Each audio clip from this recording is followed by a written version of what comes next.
We move now from airborne technology to the old-fashioned four-wheeled kind. The annual Art of the Car concourse to benefit the Kansas City Art Institute is back for another grand weekend full of oohing and ahhing over lots and lots of beautiful classic automobiles. Randy Mason has more with the event's founder and chairman, Marshall Miller. Well, Marshall, we ought to just cut right to the chase.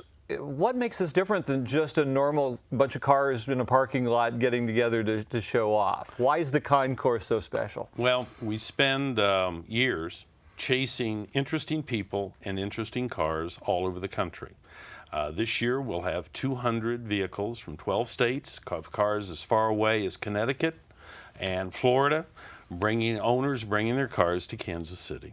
And we're the only show of its kind by invitation only between Detroit and California. We draw from this part of the country people that have a real interest in vintage vehicles. Vintage vehicles, but not just one specific kind. No. We have an extremely broad base, both years and size, from I think the earliest this year is a 1903 St. Louis, which there's only a couple of them that still exist. Wonderful vehicle. To the 1934 Morgan that Sir Sterling Moss's father gave him, and it was his first car at age 15, being brought to us from Connecticut. And these cars represent people's love for this kind of thing, obviously, because to go find them, to take care of them, brings together a certain mentality. Is that part of what you've enjoyed about this? Absolutely. It's a history thing. I was a history major in school, but it's also a vehicle thing. It's definitely art. That's why it's at the Art Institute. It's because of the then president of the Art Institute, Kathleen Collins, who lived across the street from me, saw me working as they broke down or my cars towed home or whatever.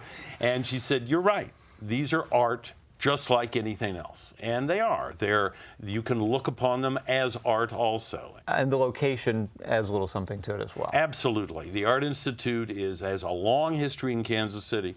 My late wife, Janet, was chairman of the board and been on the Art Institute board for 20 years, feels very strongly about the kids. And, you know, the hardest money for any institution to raise is scholarship money. So 100% of the revenue goes to scholarships for the Art Institute. And that's where we're very, very proud of. It's in a beautiful setting, right in the center of the city, surrounded by the campus, which, again, most people have never been there physically. So to get 5,000 people on the grounds of the Art Institute helps the Art Institute too, so that people understand there's all kinds of continuing education programs, and it's a great place for their kids to go to school. And it's not a competition. No competition at all. We have no judges. We have 42 awards. And the awards are provided by sponsors and individuals. Like this year, where I have both Sir Sterling Moss from London and Denise McCluggage. These are the two very iconic race drivers.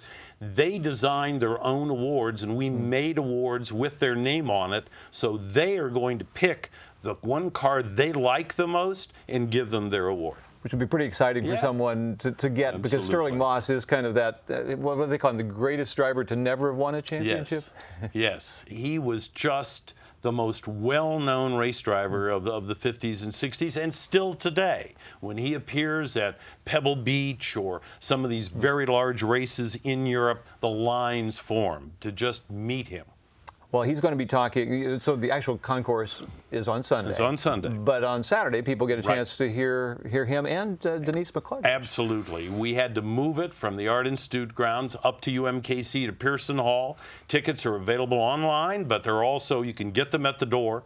They're going to talk for a couple of hours with Michael Lynch, who was originally born in Kansas City, now lives in San Francisco, and is sort of the Ferrari and 50s racing expert in the United States, coming back home to help, along with Tom Strongman from the Star, to run this afternoon event at 1:30 of what it was like to race in 1950s and 1960, with emphasis on a Kansas Citian, most people don't know, Mastin Gregory, who was really the first American to go to Europe and to race, and the first American to win races in Europe. So Mastin Gregory and Denise McCluggage, a woman driver. Woman race driver when women were not racing. And the great thing about Denise, there's some wonderful pictures of her in the 50s. She was very attractive.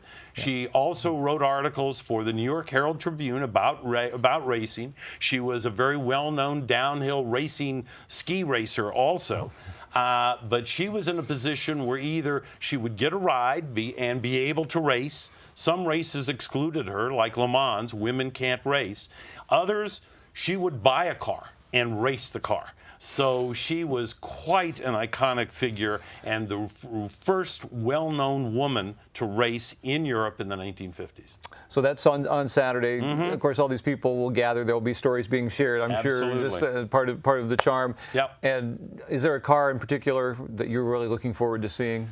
Well, it's like children. There are too many. We have some of the best and most iconic race cars from the 1950s and 1960s. The premier one probably is the car that Mastin Gregory won Le Mans with in 1965. Le Mans is a 24-hour race where the car engine is never shut off. They change drivers. Mastin Gregory won in a 1965 Ferrari 250 LM. It will be here. It's coming from the Indianapolis Motorsports Museum. It is rarely ever seen. It's in original condition. It has the same nicks on the windshield as it had when it was at Le Mans.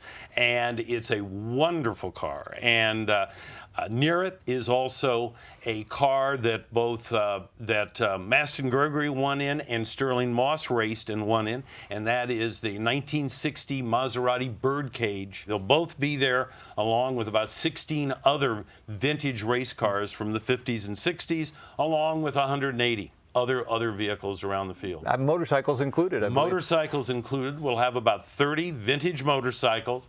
The probably most famous one is Steve McQueen's Indian that he bought with his first money, making money in Hollywood. And the great line is that his girlfriend at the time didn't have a car, got tired of riding on the motorcycle and said, it's the motorcycle or me. And he said, she went. Thanks again for your time here, getting ready for an amazing weekend to come. Marshall Miller, for being with us here on The Local Show. Thank you very much.